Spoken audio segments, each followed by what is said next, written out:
Dans le village de Kunja, Zina est connue pour sa beauté et son intelligence. Elle vit avec sa mère, Fatou, une femme humble et respectée.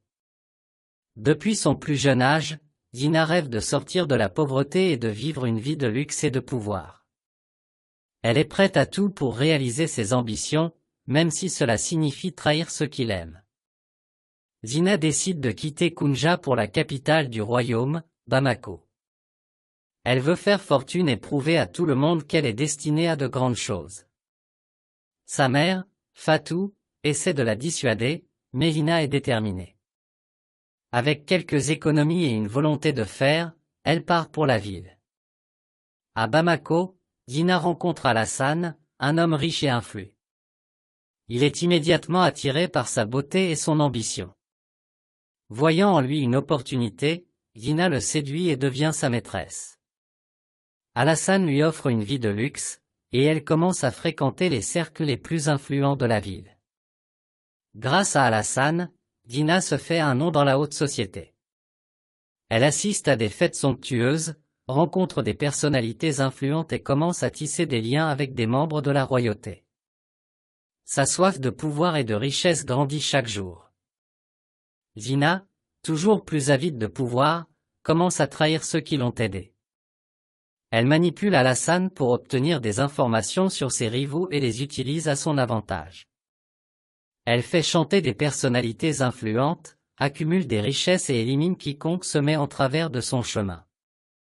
Lors d'une fête royale, Zina rencontre le prince Malik, le fils du roi. Elle voit en lui la clé de ses ambitions. Avec son charme et sa ruse, elle séduit le prince et devient sa confidente.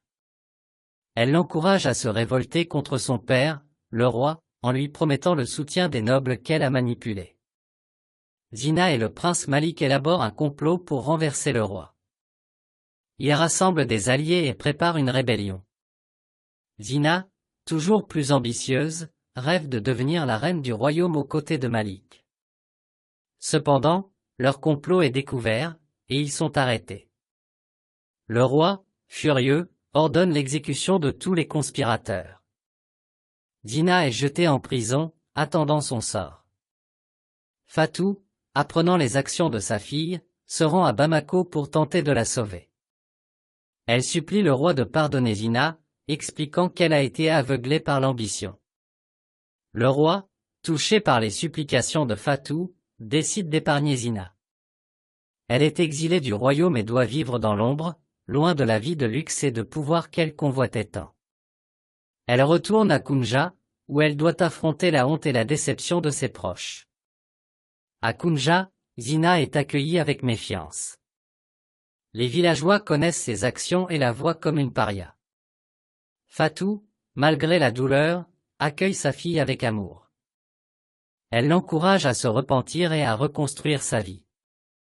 Zina, brisée par ses erreurs, accepte de changer et de retrouver une vie humble. Zina décide de se racheter en aidant les autres. Elle utilise ses connaissances et son intelligence pour améliorer la vie des villageois. Elle crée des projets communautaires, aide les jeunes à s'instruire et travaille sans relâche pour regagner la confiance de son village. Au fil du temps, Zina réalise que la vraie richesse ne réside pas dans le pouvoir ou l'argent, mais dans l'amour et le respect des autres. Elle comprend l'importance de la modestie, de la sincérité et de l'humilité.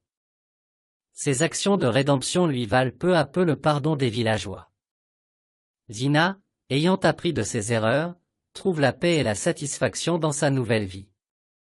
Elle se marie avec un jeune homme du village, avec qui elle partage les mêmes valeurs de simplicité et de travail acharné.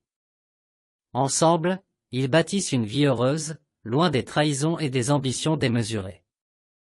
N'oubliez pas de vous abonner à notre chaîne YouTube Contes africains du quotidien pour découvrir plus d'histoires inspirantes et émouvantes comme celle de Zina.